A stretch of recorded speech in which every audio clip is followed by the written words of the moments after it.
അപ്പോൾ ഇതിൻ്റെ main income tax റിട്ടേണിൻ്റെ അണ്ടറിൽ വരുന്നതാണ് ഡിഫക്റ്റീവ് റിട്ടേൺ എന്ന് പറയുന്നത്.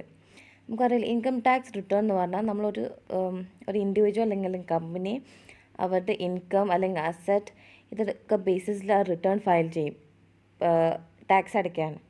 അപ്പോൾ അതിൻ്റെ അണ്ടറിൽ വരുന്നതാണ് ഡിഫക്റ്റീവ് റിട്ടേൺ. ഡിഫക്റ്റീവ് റിട്ടേൺ എന്ന് പറയുന്നത് നമ്മൾ അസസ്മെൻറ്റ് ഓഫീസർ നമ്മുടെ റിട്ടേൺ അസസ് ചെയ്തിട്ട് അത് എല്ലാ പ്രശ്നം ഉണ്ടെങ്കിൽ അത് ഡിഫക്റ്റീവ് ആണെന്ന് അവർ പറയും. ആ പേരിൽ നമുക്കൊരു നോട്ടീസ് ചെയ്യും. ഇതിൻ്റെ കണ്ടറിലാണ് അവർ നോട്ടീസ് ചെയ്യുക. അതായത് റിട്ടേൺ നോട്ട് ഡ്യൂലി ഫയൽഡ്, അല്ലെങ്കിൽ return without self assessment, return without statement and account. ഇതിൻ്റെ എന്തെങ്കിലും മിസ്റ്റേക്കൊക്കെ പറ്റിയാൽ അത് പറഞ്ഞിട്ട് അല്ലെങ്കിൽ അത് കാണിച്ച് അവർ നമുക്കൊരു നോട്ടീസ് ചെയ്യും. അങ്ങനെയാണ് ഡിഫക്റ്റീവ് റിട്ടേൺ വരുന്നത്.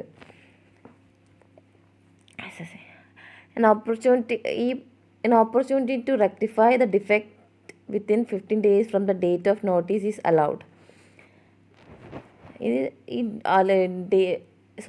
ഈ നോട്ടീസ് വന്നതിന് ശേഷം 15 ദിവസം സമയം ഉണ്ടാവും നമുക്ക് ഈ ഡിഫക്റ്റ് റെക്ടിഫൈ ചെയ്യാൻ.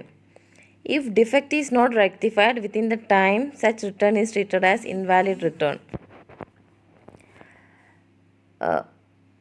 അതായത് ആ സമയം കഴിഞ്ഞിട്ടും അവർ നമ്മൾ ഡിഫക്റ്റ് റെക്ടിഫൈ ചെയ്തില്ലെങ്കിൽ അതൊരു ഇൻവാലിഡ് റിട്ടേൺ ആയിട്ട് കണക്കൂട്ടും. അല്ലെങ്കിൽ വേറൊരു ഓപ്ഷൻ എന്ന് പറയുന്നത് ഈ 15 ദിവസം കഴിഞ്ഞിട്ടും ഈ അസസ്മെൻറ്റിൻ്റെ മുന്നേ നമ്മൾ ഡിഫക്റ്റ് റെക്ടിഫൈ ചെയ്താൽ അവരത് വാലിഡായിട്ട് കണക്കൂട്ടും. അതാണ് ലാസ്റ്റ് പറയുന്നത്. Assessment officer may content the delay and treat the written as valid if the assessor rectify the defect after 15 days before assessment is made. അടുത്തത്, നമ്മൾ ഈ റിട്ടേൺ ഫയൽ ചെയ്യുമ്പോൾ ചില സ്റ്റാറ്റ്യൂട്ടറി ഒബ്ലിഗേഷൻ ഉണ്ടാവും, അല്ലെങ്കിൽ ഒരു നിർബന്ധമായിട്ട് നമ്മൾ എന്താ പറയുക മനസ്സിൽ വെച്ചിരിക്കേണ്ട ചില കാര്യങ്ങൾ റിട്ടേൺ ഫയൽ ചെയ്യുമ്പോൾ, അതായത് ഡ്യൂ ഡേറ്റ്സ്. അപ്പോൾ ഏതെങ്കിലും ഇൻഡിവിജ്വൽ കേസസിൽ അപ്പോൾ അവരൊരു എന്തെങ്കിലും ട്രാൻസാക്ഷൻ, ഡൊമസ്റ്റിക് അല്ലെങ്കിൽ ഇൻ്റർനാഷണൽ ട്രാൻസാക്ഷൻ ചെയ്ത് അപ്പോൾ അതിൻ്റെ റിട്ടേൺ ഫയൽ ചെയ്യേണ്ടത് November 30 മുന്നെയാണ് അസസ്മെൻറ്റ് ഇയറിൻ്റെ. അപ്പോൾ കമ്പനീൻ്റെ കേസിലാണെങ്കിൽ September 30 ആയിരിക്കണം. September 30 മുന്നേ അവർ ചെയ്തിരിക്കണം. ഇപ്പോൾ ഇൻ കേസ് ഈ ഡേറ്റ് ഒക്കെ ഒരു ഹോളിഡേ ആണെങ്കിൽ next day will be the date to file the return. അടുത്തത് ഫോംസ്. ഈ ITR ഫോംസിന് അണ്ടറിൽ വരുന്നതാണ് ഈ forms.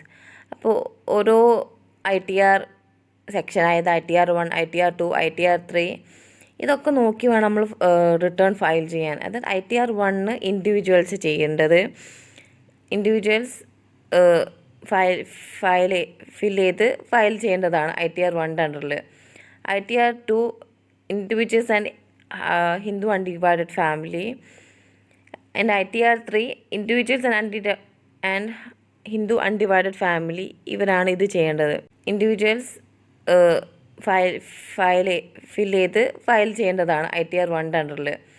ITR 2 individuals and Hindu undivided family.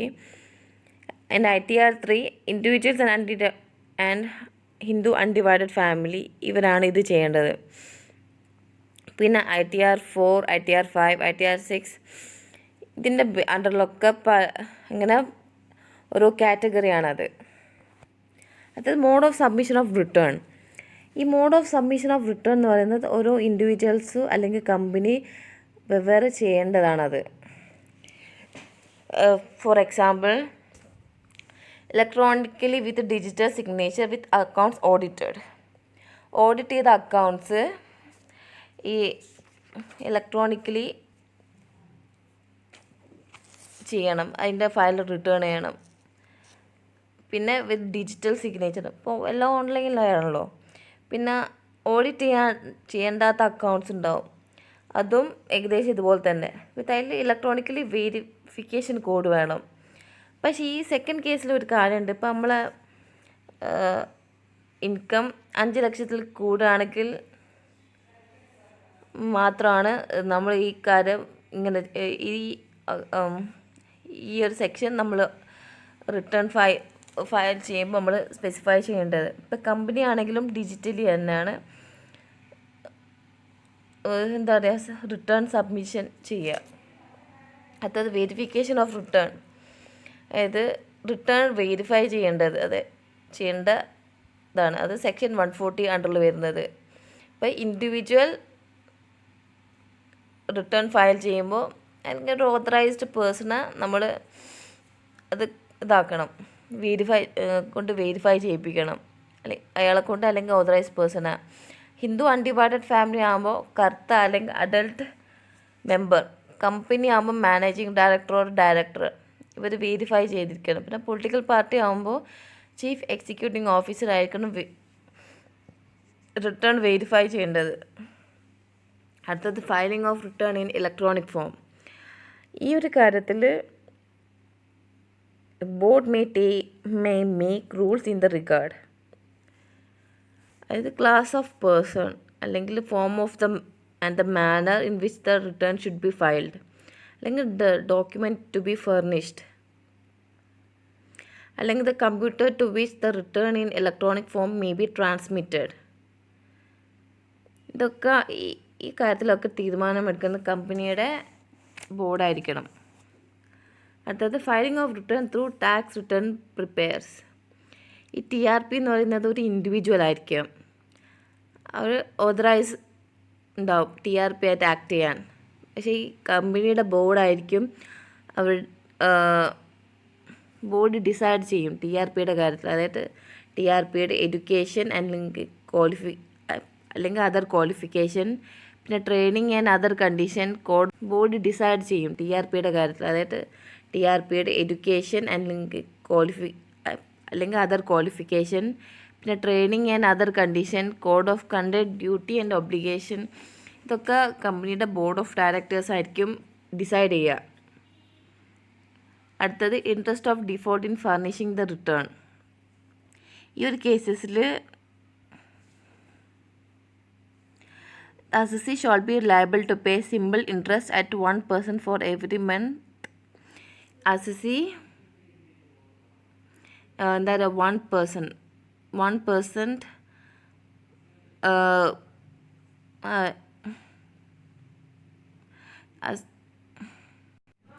assessee അവരുടെ ഇൻകത്തിൽ നിന്ന് 1% ഒരു ഇൻട്രസ്റ്റ് ആയിട്ട്, സിമ്പിൾ ഇൻട്രസ്റ്റ് ആയിട്ട് കൊടുക്കേണ്ടി വരും. അപ്പോൾ അതിന് കുറേ കാൽക്കുലേഷൻസും ഉണ്ട്. അപ്പോൾ അതിൻ്റെ ഇതിലേക്ക് പോകുന്നില്ല, അത് ഇറ്റ്സ് ടു ലോങ്. അല്ലെങ്കിൽ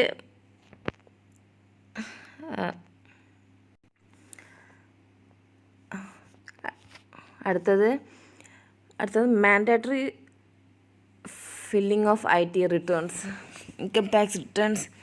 അതായത് if the gross total income exceeds 2.5 lakh, 3 lakh or 5 lakh, ഈ കേസസിലൊക്കെ നമ്മൾ IT റിട്ടേൺസ് ഫയൽ ചെയ്തിരിക്കണം. അത് ഇൻഡിവിജ്വൽ കേസിൽ. അടുത്തത് if you hold assets located outside India, if you are beneficiary of asset outside India, ഈ കേസിൽ നമ്മൾ മാൻഡേറ്ററി ആയിട്ട് IT return, income tax returns file ചെയ്തിരിക്കണം. പിന്നെ അടുത്തത് due date of filing ITR of assessment year 2020 to 2021 is 31/7/2020. നമ്മളിപ്പോൾ ഈ assessment year file ചെയ്യാൻ വൈകിയാൽ നമുക്കൊരു ഫൈൻ അടയ്ക്കേണ്ടി വരും. അതായത് ആ ഫൈൻ എന്താണ്, നമ്മളെ ഇൻകത്തിൻ്റെ ബേസിസിലായിരിക്കും.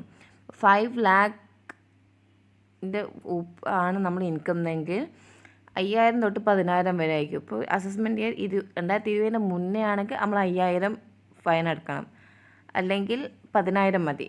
അതാണ് എന്താണ് IT റൂൾ. അപ്പോൾ ഇത്രയും പറഞ്ഞാൽ നിങ്ങൾക്ക് എല്ലാവർക്കും മനസ്സിലായെന്ന് വിചാരിക്കുന്നു.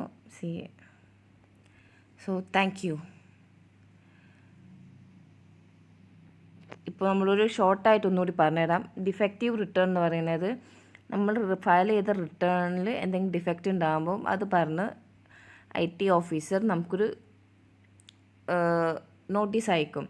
ആ നോട്ടീസിന് നമ്മൾ റിട്ടേൺ ഫയൽ ചെയ്യാൻ 15 ദിവസത്തെ സമയം ഉണ്ടാവും. ആ സമയത്തിനുള്ളിൽ നമ്മൾ ചെയ്തില്ലെങ്കിൽ നമുക്ക് അവർ ഫൈൻ അടയ്ക്കും, അല്ലെങ്കിൽ എന്താ പറയുക, ഗവൺമെൻറ് പ്രൊസീജിയർ പ്രോബ്ലംസ് വരും.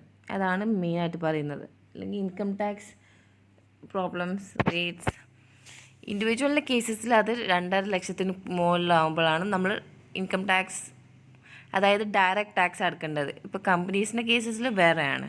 Okay, so